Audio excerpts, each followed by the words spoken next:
story, Fair Oaks Church in Confluence. So we just had Easter service. We had a sunrise service at 6:30 and our regular worship service at 9. And wow, God does not. I don't even know how to put it into words. It was amazing what God did in the service. We had multiple people rededicate their life. There was just like such a line that people wanted prayed for, and I didn't lay hands on. But I didn't need to. The Spirit of God laid His hands mightily. And in doing so, there were some that I did lay my hands on, by the way. I'll admit, okay, there were some that God spoke and they said, yeah, you can lay your hands on me. And, but God was, man, did He move. Our service that normally lasts about an hour and 15 minutes, lasted almost 2 hours. Just between the altar time, there was such a big line of people who wanted prayed for that I didn't even get to everybody, honestly, before they had to leave or we had to close or whatever had to happen. But the ones who did want prayer, they stayed around. They weren't worried about timetables or anything, and that's fine. And most actually did stay. But God did something that I knew that can happen. And it has happened. But it's to do it in the masses that it did was new to me, and again shocked me. And again, 1 Corinthians 2:9 and 10 says, "For no eye can see, no ear can hear, no mind can conceive what God has in store for those who love Him." So I shouldn't be surprised, but I am. Now, leading up to what happened was everyone who wanted prayer, God had a word for. Now, I've prayed for people where God has a word for them, here and there, but not for every single person that came up today. Today, God had a word for absolutely everyone. And the way that I know that it was of God was it was confirmed by everyone. As I was speaking, telling them what the Lord said, even about the situation, there were a lot of guests there. There were, I don't even know, it was just, I'm still in awe of what happened. But so everybody had a word. God had a word for everybody. And in that word,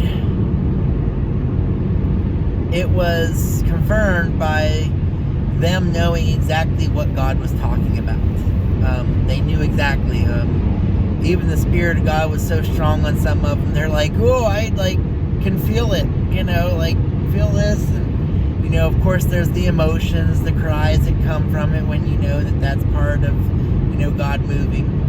But when people are like, "Man, I'm feeling this. I feel this. This is what I feel. Electricity. I feel, the tingly. I feel like all this feelings coming through my body right now." It's confirmation. And another thing that happened is there was a deliverance had happened. And it wasn't a loud, obnoxious type thing. It was, we're praying against this, we're praying for this to leave, the spirit of this to leave. And it was very quiet, very calm, very peaceful. And she even said, she's like, I can feel it like in my stomach, like it's there. And then, so we prayed for it to come out. And then it came up into her chest. Her chest was tight. And then it got into her throat to the point where she had a hard time speaking. And I told her we'll push through it, and we'll push through it.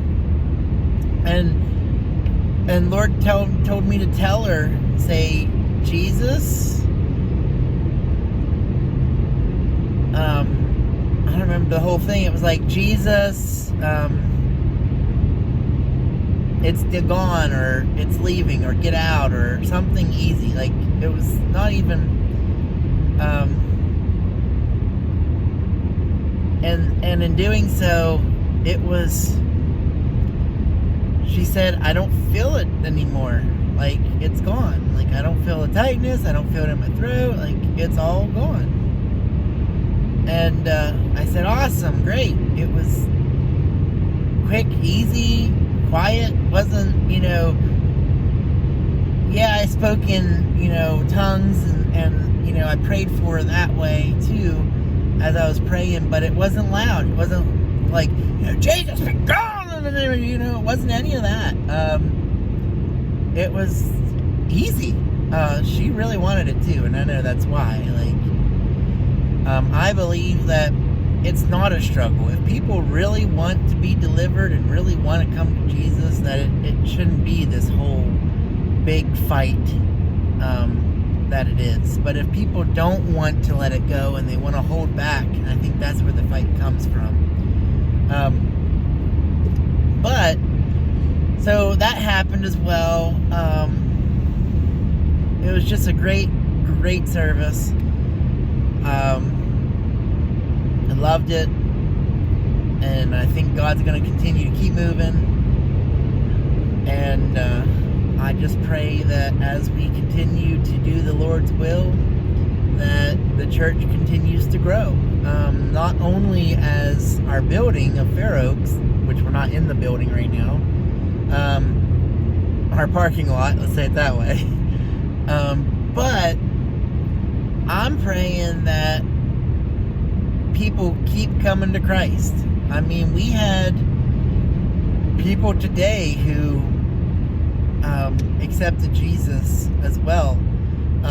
They claim they did it before and it was a rededication, but they weren't serious with the one before.